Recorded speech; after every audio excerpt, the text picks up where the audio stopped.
সুপ্রভাত, good morning সবাইকে। আজ 25শে জুলাই। এই মুহূর্তে আমি আছি চন্দ্রকোনা রোড স্টেশনে, হাওড়া যাওয়ার বিকাশ ভবন অভিযানের জন্য ট্রেন ধরার অপেক্ষায় আছে। তো আমরা ছোটবেলায় যখন ইতিহাস পড়তাম বা এখনও যখন ইতিহাস পড়ি আমরা আমরা তখন কি ভাবতাম, আমি যদি স্বাধীনতার আগে যদি জন্মগ্রহণ করতাম বা এখনও যদি ইংরেজরা থাকতো, আমি ইংরেজদের বিরুদ্ধে সম্মুখ সমরে লড়াই করতাম। তার জন্য জেলে যেতে হোক, ফাঁসি ঝুলতে হোক বা যে কিছুই করতে হোক, সব কিছুর জন্য আমি প্রস্তুত আছি। এটা শুধু আমি নয়, আমাদের দেশের প্রত্যেকটা নাগরিক, প্রত্যেকটা ভারতীয় আমরা এই কথাটা ভাবি বা ভেবেছি বা ভাবি। আমরা দেশকে ভালোবাসে ন্যাচারালি, প্রত্যেকটা মানুষ যে দেশে জন্ম নেয় সে দেশকে ভালোবাসে এবং প্রত্যেকটা মানুষের মধ্যে সুখ দুঃখ, খারাপ লাগা ভালো লাগা, ইমোশন, মানুষের পাশে দাঁড়ানো এটা অটোমেটিকলি কাজ করে। কিন্তু বাস্তব হচ্ছে, আমরা যখন বলি ওই সময় যদি জন্ম নিতাম বা এখন যদি ইংরেজ থাকতো তাহলে লড়াই করতাম। কিন্তু আপনারাই বলুন তো, এই যে অন্যায় অত্যাচার, মানুষের পাশে দাঁড়ানো, দুর্নীতি, এটা কি শেষ হয়েছে? না, শেষ হয়নি। প্রাচীন যুগেও ছিল, মৌর্য যুগ, গুপ্ত যুগ, মধ্যযুগ, সুলতানি, ঔরঙ্গজেব বা পরবর্তীতে ইংরেজের আমলেও এটাও ছিল। অর্থাৎ মানুষ আমরা যখন আছি, যেমন সূর্য পূর্ব দিকে উঠে পশ্চিম দিকে অস্ত যায়, মানুষ জীবন যতদিন ততদিন সুখ দুঃখ, ভালো ভালো ভালো মন্দ, খারাপ লাগা, শিক্ষা, স্বাস্থ্য, চাকরি বাকরি, দুর্নীতি আগেও ছিল। আপনারা মুঘল পিরিয়ড পড়বেন, সুলতানি পিরিয়ড পড়বেন, তখনও ছিল। তো যখনই মানুষ, যে যুগে যুগে মানুষ এর প্রতিবাদ করেছে, এর পাশে মানুষের পাশে দাঁড়িয়েছে, অন্যায়ের প্রতিবাদ করেছে, সে কিন্তু ইতিহাসে জায়গা পেয়েছে। তো এখনো আমরা যখন এই মুহূর্তে দেখছি আমাদের রাজ্যে, আমাদের দেশে, আমাদের রাজ্যে যেভাবে সাম্প্রদায়িক উস্কানি, সাম্প্রদায়িক দাঙ্গা, সেখানে চাকরির বেহাল দশা, যেখানে অন্যায় অত্যাচার, দুর্নীতি, সামান্য একটা রাস্তা হতেও দুর্নীতি, সামান্য একটা 10,000 টাকা কাজ করতে দুর্নীতি, একটা জন্ম সার্টিফিকেট বার করতেও দুর্নীতি, একটা কাস্ট সার্টিফিকেট বার করতেও দুর্নীতি। তো এই নিয়ে যারা প্রতিবাদ করবে, আগামী দিনে হয়তো তারা ইতিহাসে স্থান পাবে। তো এই মুহূর্তে আমি আইএসএফ এর একজন সদস্য, ইন্ডিয়ান সেকুলার ফ্রন্ট। আজকে আমাদের বিকাশ ভবন অভিযান আছে কিসের জন্য? যে শিক্ষার হাল ফেরানোর দাবিতে এবং সাঁওতাল এডুকেশন বোর্ড গঠনের দাবিতে। তো আজকে আমরা যাচ্ছি সেখানে আমাদের ছাত্র সংগঠন স্টুডেন্ট ফ্রন্টের ডাকে। তো আজকে যদি আমরা বাই চান্স গ্রেপ্তার হওয়ার কোনো ভয় নেই, আমরা জানি আপনারা আছেন। আমরাও যদি গ্রেপ্তার হই, আপনার সাথে আগুন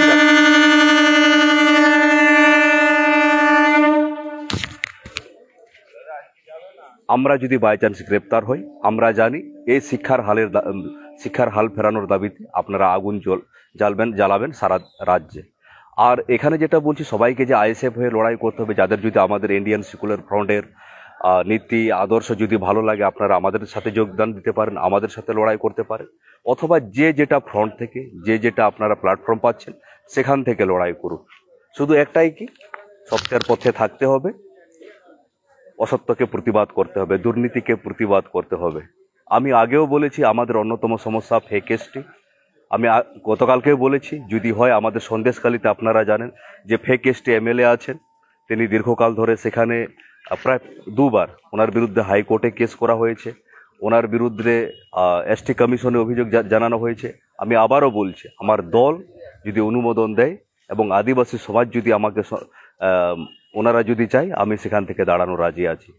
তৎসহ সার্বিকভাবে শুধু আমাদের যেহেতু আমি আদিবাসী সমাজের একজন মানুষ, প্রথমে আমার মা বাবা, আমার গ্রাম, আমার সমাজ, তারপর অন্যদিকে। আমার মা বাবাকে যদি আমি দেখতে না পারি, অপরকে কি করে দেখব? আমার মা বাবা, আমার সমাজ অগ্রাধিকার। তারপরে সার্বিকভাবে যেটা আমাদের শিক্ষার দাবি সবার জন্য, স্বাস্থ্যের দাবি সবার জন্য, এই দুর্নীতির বিরুদ্ধে প্রতিবাদ সবার জন্য। এবং এই যে জাতপাত বা এই যে বিভাজন, মানে আমাদের একটা রাজ্যে থেকে একটা যে বিভাজনের রাজনীতি, আমাদেরকে ইংরেজরা যেমন ডিভাইডেড অ্যান্ড রুল তৈরি করে আমাদেরকে শাসন করেছে অনেক দিন ধরে, ঠিক এখনও একই ঘটনা ঘটছে। হয়তো আমরা বুঝতে পারছি না। আমরা ইংরেজ মানে কি? তারা দুর্নীতির প্রতীক। ইংরেজ মানে কি? দুঃশাসনের প্রতীক। ঠিক এখনও এইভাবে এই ঘটনাটা ঘটে চলেছে। তো তো আমি চাইবো আগামী দিনে আমাদের সমাজ থেকেও, আমাদের দেশ বা আমাদের রাজ্যে থেকেও আমরা যেমন ভাবতাম যে পরাধীন ভারতে যদি জন্মগ্রহণ করতাম বা এখন যদি ইংরেজরা থাকতো, ইংরেজদের সাথে লড়াই করব। এখনও আছে, আপনারা লড়াই করুন নিজের মতন করে। আপনাদের মনে হবে আইএসএফ এর সঠিক প্ল্যাটফর্ম, আপনারা আসুন। যদি না মনে হয়, আপনাদের যেটা সঠিক প্ল্যাটফর্ম মনে হবে সেখান থেকে লড়াই করুন। তো যাক, আজকে আমরা বিকাশ ভবনের উদ্দেশ্যে রওনা দিয়েছি। আজকে আমাদের ট্রেন একটু লেট ছিল, অনেকে আসতেছে। তো একটাই কথা, আজকে আমরা যে কোনো বিপ্লবেই দেশালাই কাঠির মতন একটা কাজ করে প্রথম যারা আসে বা বিভিন্ন মানুষ, কিন্তু জনসাধারণ যদি চায় সেটা দাবানলের আকারে রূপ নেবে।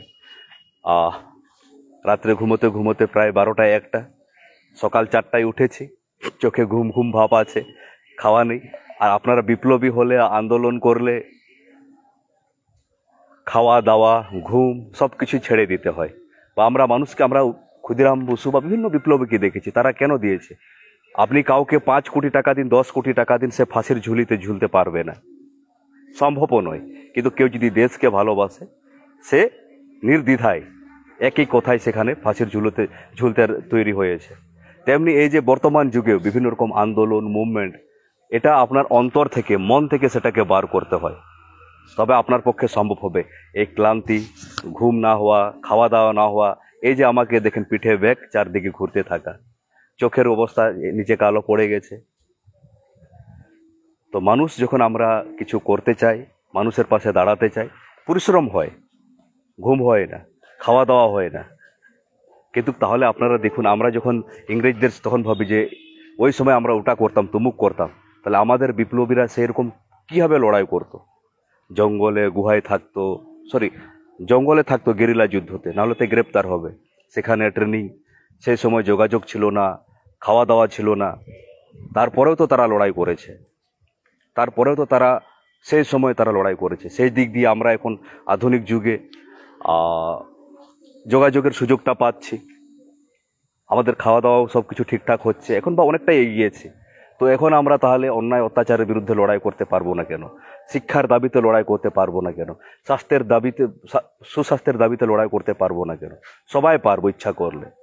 ওই জন্য বলবো, আপনার যেখান থেকে মনে হবে, যদি আপনার ভারতবর্ষে গণতান্ত্রিক দেশ, দল নির্দল, যে কোনো দল বা আমাদের আইএসএফ বা যে কোনো থেকে আপনি লড়াই করতে পারেন, শুধু লড়াই করতে হবে, সত্যের পথে থাকতে হবে। তো যাই হোক, একটাই আশা রাখছি, আজকে আমরা বিকাশ ভবন যাচ্ছি। আপনারা জানেন, যখনই আমাদের রাজ্যে প্রতিবাদ হয়েছে কোনো বিষয় নিয়ে, সঠিক বিষয় নিয়ে, রাজ্য সরকার দাবানোর চেষ্টা করেছে, সে করবেই তার অপদার্থতার সুযোগ ঢাকানোর জন্য। কিন্তু আমরা চাই, আমরাও যদি গ্রেপ্তার হই, আমাদের যদি কোনো কিছু হয়, তাতে কিছু যায় আসে না। আমাদের আন্দোলন যাতে রাজ্য জুড়ে, দেশ জুড়ে ছড়িয়ে পড়ে, এই আশা রেখে আপনাদেরকে পরবর্তী আপডেট দিচ্ছি। দেখা যাক দিতে পারছি কিনা। সবাই ভালো থাকবেন। জোহার। একটাই আশা, ইংরেজ আগেও ছিল, এখনও আছে, তরিকা পাল্টেছে, সময় পাল্টেছে, লড়াই করতে হবে সত্যের পথে। জোহার।